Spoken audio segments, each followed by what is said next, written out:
I have stood before war councils, orbital bombardments, and one very aggressive diplomatic buffet, but nothing in my training prepared me for a whisper. This night, you will come to my chambers. The words did not echo. They did not need to. They threaded straight through my spine and locked my knees in place. I kept my eyes forward, as protocol demanded, even though every instinct screamed to check whether anyone else had heard. They had. In a palace where the walls were partially alive and entirely nosy, nothing stayed private.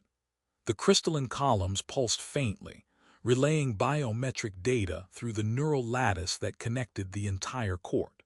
If my heart rate had a public broadcast channel, it was probably trending. "Yes, Your Majesty," I managed, in a tone that suggested I routinely received invitations to extraterrestrial royal chambers and absolutely never panicked about them. She stepped back, composed as ever. The Queen looked human, elegant frame, calm eyes, measured breath, but her long ears curved back in a graceful arc, each one adorned with filaments of faint light that shimmered like restrained lightning. When irritated, they sharpened. When amused, they tilted. At that moment, they were perfectly still, which was far more terrifying. The council session resumed as if galaxies had not just shifted. Trade projections flickered midair. Star routes rearranged themselves in response to gravitational modeling. A minister from the third spiral dominion droned on about mineral tariffs. I heard none of it. My mind had already begun drafting possible explanations. Possibility 1, commendation. Unlikely, as commendations rarely required night visits and private chambers. Possibility 2, execution. Efficient, discreet, slightly inconvenient for me. Possibility 3, something far worse, politics. When the session ended, I walked through the corridor with what I hoped was measured dignity, and what was almost certainly the gait of a man calculating escape vectors. Alien courtiers paused mid-conversation. A pair of military aides fell silent as I passed. One of them cleared his throat. "Bold strategy." "I prefer not knowing the strategy," I replied. "It keeps my disappointment flexible." He did not laugh. His ears twitched instead. Apparently, alien humor required a license. By the time I reached the human delegation wing, 3 messages awaited me. One from my commander, "Explain immediately." One from an ambassador, "Do not explain immediately." And one from my mother on Earth, "Call me." I ignored the last one. Mothers possessed a form of interstellar intuition that frightened me more than queens. I replayed the moment in my mind. She had leaned close, close enough that I could see the faint luminescent patterns beneath her skin, biotechnological veins interfacing with the palace grid. Close enough to lower her voice without activating the acoustic amplifiers embedded in the chamber. A deliberate whisper. In this court, volume equaled intent. To shout was to declare policy. To whisper was to declare war, quietly. Rumors spread before I even reached my quarters. A junior attaché intercepted me. "Sir, is it disciplinary?" "I sincerely hope so," I said. "Discipline has clear guidelines. Whatever this is, it feels creative." He paled. Inside my room, the walls adjusted to my species, atmospheric preference. I removed my formal jacket and stared at my reflection. I looked like a human officer stationed too far from home, attempting to appear unfazed by alien royalty. I failed impressively. Outside, the palace dimmed as the triple suns sank behind the horizon shields. Night here was engineered, a negotiated darkness. Somewhere above, defense satellites aligned in silent arcs. Somewhere below, factions plotted in softer tones than the Queen's whisper. I considered not going. Then I considered the diplomatic incident that would follow my disappearance. I straightened my collar. If this was a test of loyalty, I would pass. If it was punishment, I would endure. If it was strategy, well, I hoped strategy came with a warning label. As the appointed hour approached, a palace attendant appeared at my door without knocking. "Her Majesty awaits." Of course she did. I stepped into the corridor, aware that every embedded sensor registered my movement, my pulse, my hesitation, my entirely reasonable desire to be anywhere else. This night you will come to my chambers.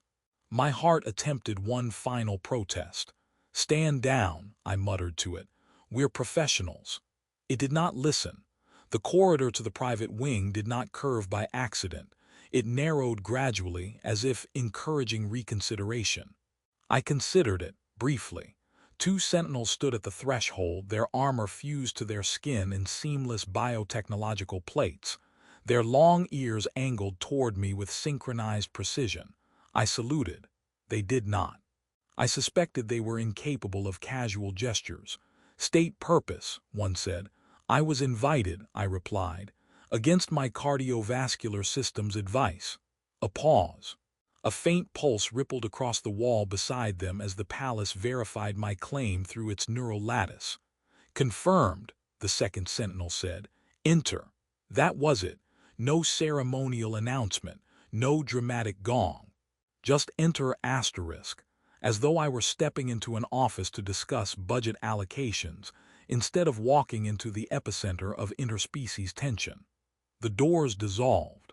Her chambers were quieter than the rest of the palace, as if even the living architecture understood the value of silence. She stood near a suspended star map, constellations drifting slowly between us. Without the full regalia of court, she seemed smaller, not weaker, just less armored. You came, she said. I briefly considered fleeing to another galaxy, I answered, but the paperwork would have been unbearable. One ear tilted forward. Not quite amusement, not quite reprimand. Relax, officer. With respect, Your Majesty, that instruction has historically worsened situations. A faint glow traveled along the delicate filaments near her ears. The palace dimmed further, isolating this room from the rest of the network. I felt it immediately, the hum of observation fading. You fear scandal, she said. I fear many things. Scandal ranks just below orbital bombardment. She turned slightly and the star map shifted in response to her movement. Trade routes flared in amber. Border systems blinked in cautious blue. A cluster near the outer rim pulsed red. Tell me what you see. A potential supply chain collapse, I said automatically. 3 disputed sectors, increased patrol density along our shared frontier. And beneath that, I hesitated. Instability. Her ears inclined, approving. My council believes humans are expanding too quickly, she continued. Your leaders believe we are consolidating military assets. We are both correct, I said. That is the problem. For a moment, neither of us spoke. The silence did not feel romantic. It felt strategic. You were not summoned for punishment, she said at last. That is the best news I've received all day, nor for personal indulgence. I blinked. That was not high on my probability list. A subtle flick of one ear suggested she did not entirely believe me. You were summoned because you are underestimated, she said. By my court, by your own delegation. That makes you useful. Ah, I said softly, I am bait. You are perspective. That is a kinder word for bait. The red cluster on the map intensified. New data streamed across the chamber walls, encrypted transmissions, statistical anomalies, minor skirmishes reported and then retracted. Someone is accelerating mistrust, she said, quietly, efficiently. A third party. Yes. I stepped closer to the projection. These distortions in patrol data, this isn't random, it's patterned. She watched me instead of the map. You see it quickly, she said. I play strategy simulations to unwind, I replied. It's either that or stress-eating ration bars. One ear dipped. Your humor is inefficient. It prevents screaming. That finally earned a sound from her, soft, brief, unmistakably a laugh. The tension in the room shifted, not vanished, but redistributed. You allowed the court to see you summon me, I said slowly. You wanted a reaction. Yes. Who objected? 3 ministers, 2 generals, 1 trade envoy who smiled too much. Smiling too much is always suspicious. Indeed. She deactivated part of the projection. The chamber felt smaller, more focused. If factions believe you hold influence with me, she continued, They will reveal themselves. And if they attempt to remove the influence, I asked, her gaze held steady, then we will know exactly where they stand. I exhaled. So tonight is not about scandal. No, it is about war. Not yet, she said. It is about preventing one. Somewhere beyond these walls, the palace continued its elegant dance of politics and perception. Here, stripped of spectacle, the truth felt sharper. You trust me, I said carefully. I trust that you value survival, she replied. Yours and now perhaps mine. That is an uncomfortable promotion. You may decline. I looked at the pulsing red systems, at the subtle distortions only now becoming visible. I won't, I said, her ears angled forward, luminous in the dim light. Good, she whispered. This time the word did not stop my heart. It steadied it.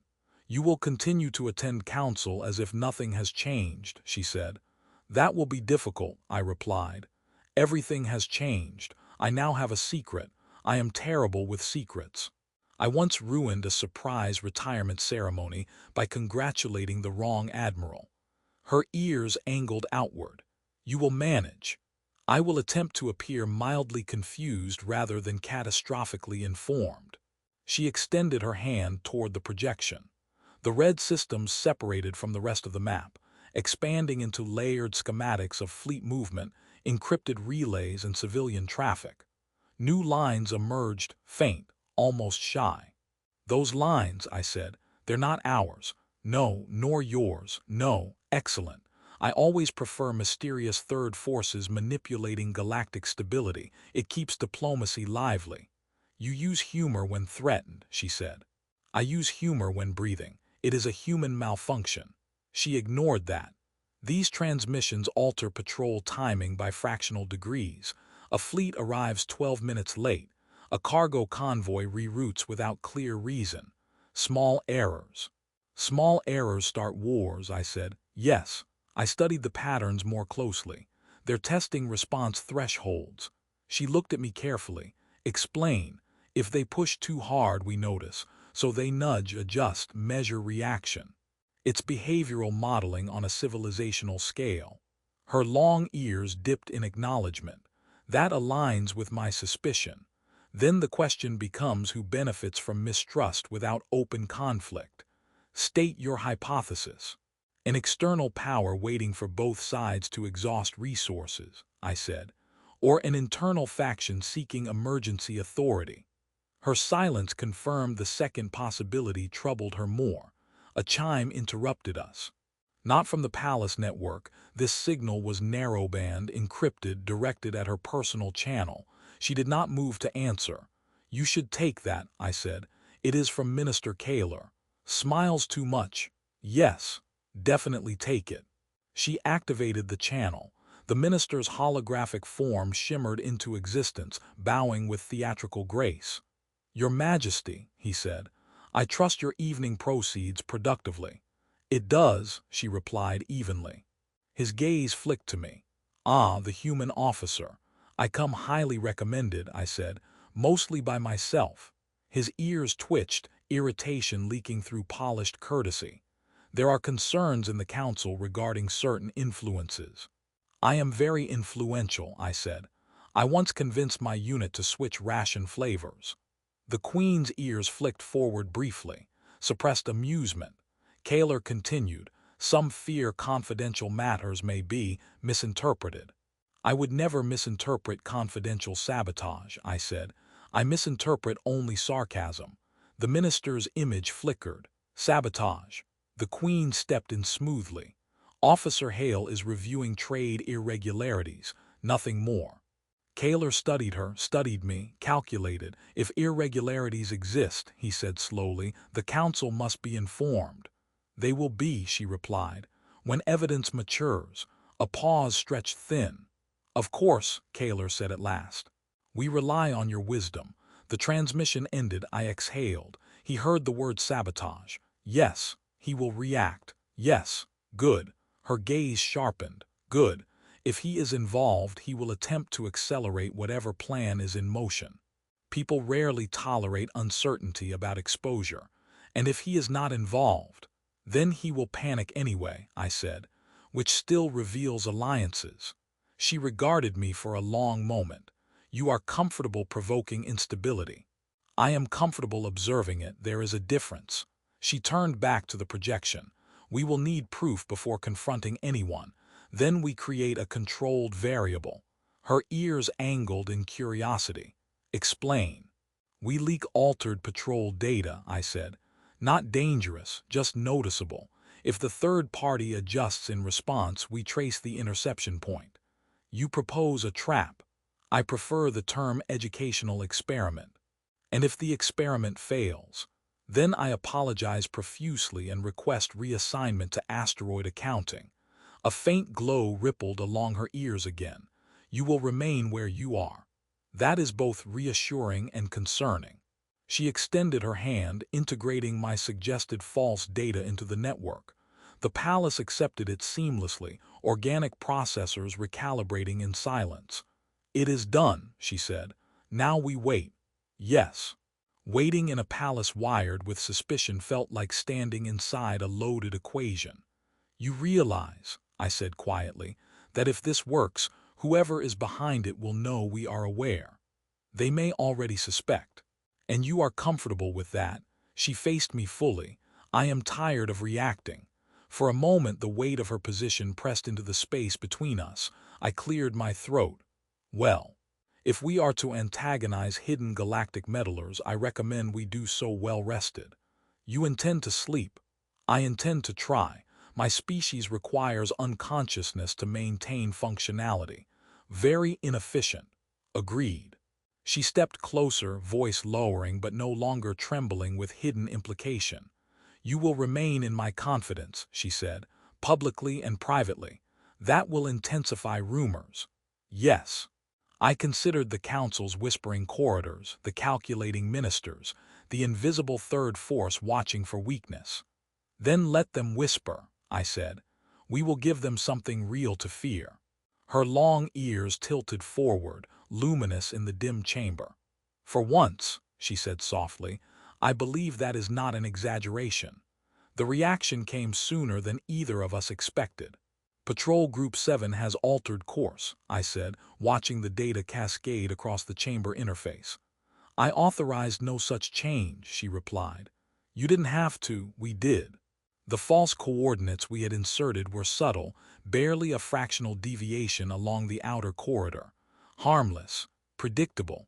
Someone had corrected them, her ears angled sharply backward. The interception point. Tracing, I said, fingers moving across the holographic console. Signals split across 3 relay buoys. That's deliberate obfuscation. Can you narrow it? Give me a moment, and perhaps a miracle. The palace processors hummed in cooperation. Organic circuitry pulsed beneath the floor, aligning with our query. Threads of light converged toward a single node near the commercial ring of the capital. There, I said, private comm hub. Registered to a trade consortium. She did not need to ask which one. Kaler, she said quietly. Or someone who wants us to think Kaler, I replied. I try not to assume villainy before breakfast. It is not breakfast. It will be somewhere. Another update flashed. Patrol Group 7 had resumed its original path. The correction was clean, efficient, almost polite. They're cautious, she said. They're confident, I corrected. They didn't scramble, they adjusted. Her gaze shifted to me.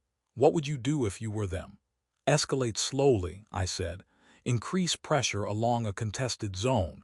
Manufacture an accidental confrontation. As if summoned by pessimism, a priority alert ignited between us. Border Outpost Theta had reported a weapons lock from one of her Empire's cruisers. Her ears flared with sudden light. That cruiser is under Council authority. And Council authority includes Kaler. I inhaled slowly. That's either spectacular coincidence or spectacular arrogance. She opened a secure channel to the cruiser. Silence answered. They are not responding, she said. Then we respond publicly, I said. She turned to me. Explain. You call an emergency assembly, I continued. You demand explanation before everyone, force transparency. That risks humiliation. Yes, I said. For someone, her expression hardened. You are certain. I am rarely certain, I admitted. But I am confident that secrets survive in shadows, not under lights. A pause, then she signaled the palace. Moments later, the Grand Assembly chamber activated. Ministers appeared in shimmering projections. Generals, advisors, trade envoys. Kaler among them, his composure immaculate. Your Majesty, he said smoothly. To what do we owe this urgency? A weapons lock has been detected from cruiser Ardent, she said, under your logistical oversight. A ripple moved through the gathered figures. Kaler inclined his head. Surely a malfunction. Cruisers do not malfunction toward hostility, she replied. I stepped forward slightly. Especially not within 30 seconds of a patrol correction routed through your consortium's relay hub. Several heads turned toward Kaler. His ears twitched, barely. I am unaware of any unauthorized routing, he said. Of course, I said lightly. Sabotage rarely submits formal requests. Her ears angled forward, a silent warning to moderate my tone. Kaler's image sharpened. Are you accusing me, human? I am accusing someone, I said. You seem conveniently positioned. A murmur spread across the chamber. The Queen lifted her hand, silencing them. Cruiser Ardent will power down weapons immediately, she commanded. Seconds passed. Then the alert shifted. Weapons offline. A breath I had not realized I was holding finally released. Malfunction, Kaler repeated too quickly. Perhaps, she said, which is why an investigation will begin at once, into relay interference, into patrol manipulation, into council oversight. His smile thinned. Naturally, the assembly dissolved into fragmented discussions. Private channels sparked to life across the chamber grid. You forced his hand, she said quietly to me. He forced it first, I replied. We just removed the tablecloth. You enjoy this. I do not enjoy impending war, I said. I enjoy preventing it dramatically. Her ears tilted in reluctant amusement. Another data stream appeared, this one unexpected. Additional anomaly, I said. Encrypted packet leaving Kaler's relay hub. Destination unknown. Trace it. I am trying, it's piggybacking on civilian traffic. She stepped closer, voice low. If he realizes we are tracing, he already assumes we are, I said. The question is whether he believes we can keep up. The packet split into multiple fragments scattering across the network. I smiled faintly. That's new. New? She asked. Yes, that was panic. Her gaze sharpened. You are certain. Ministers who are innocent do not scatter data like startled birds.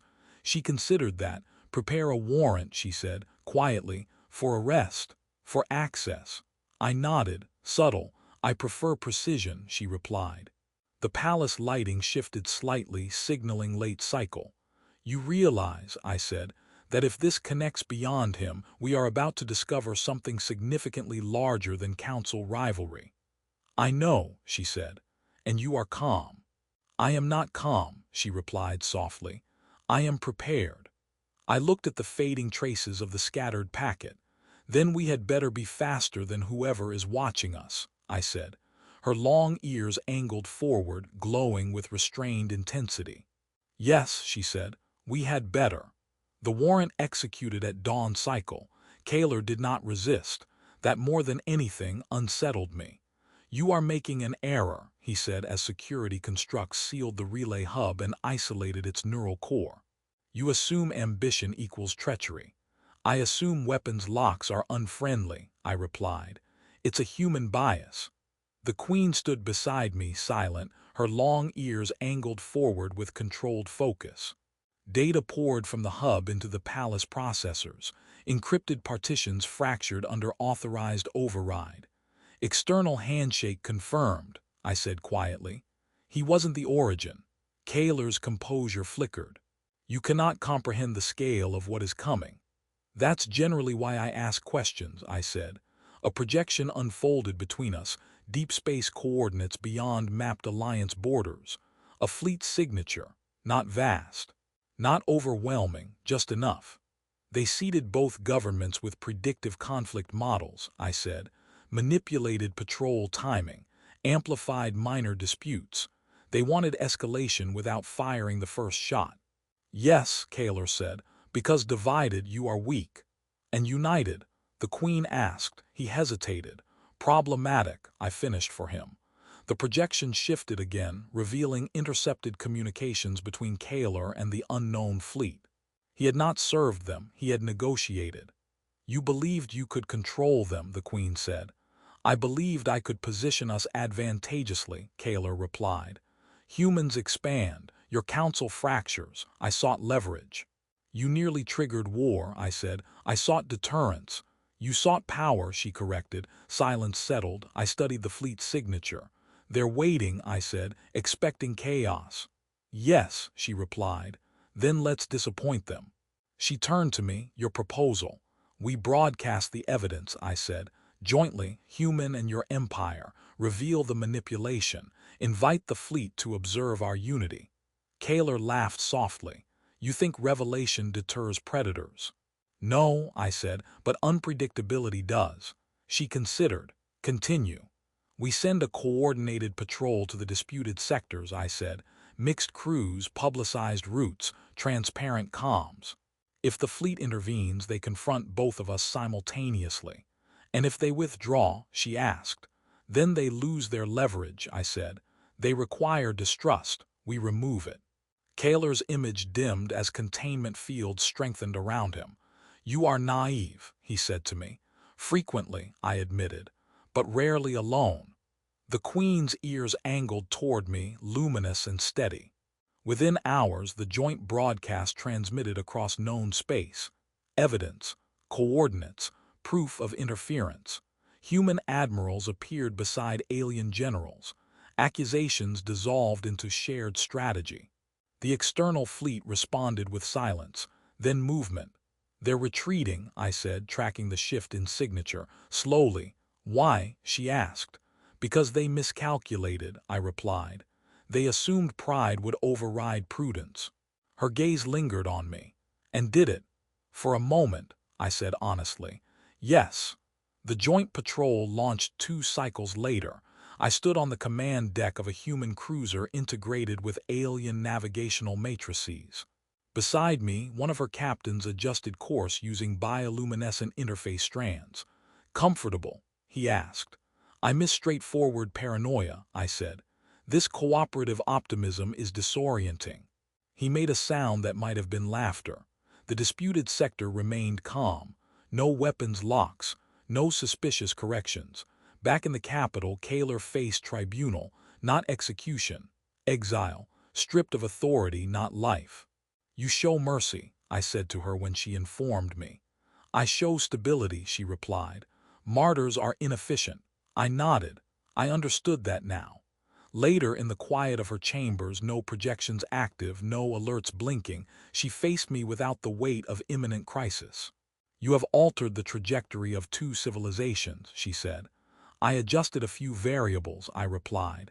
You chose to solve the equation. Her ears tilted slightly, softer than I had ever seen them. When I first summoned you, you were afraid. I was convinced I was about to be executed or scandalized. And now, I considered the question. Now I am aware that fear is informative, I said. It indicates stakes, but it does not dictate outcome. She studied me carefully. You have changed. I have, I agreed. I used to believe survival meant staying unnoticed. It turns out sometimes survival requires standing directly in the whisper. A faint glow traced along her ears.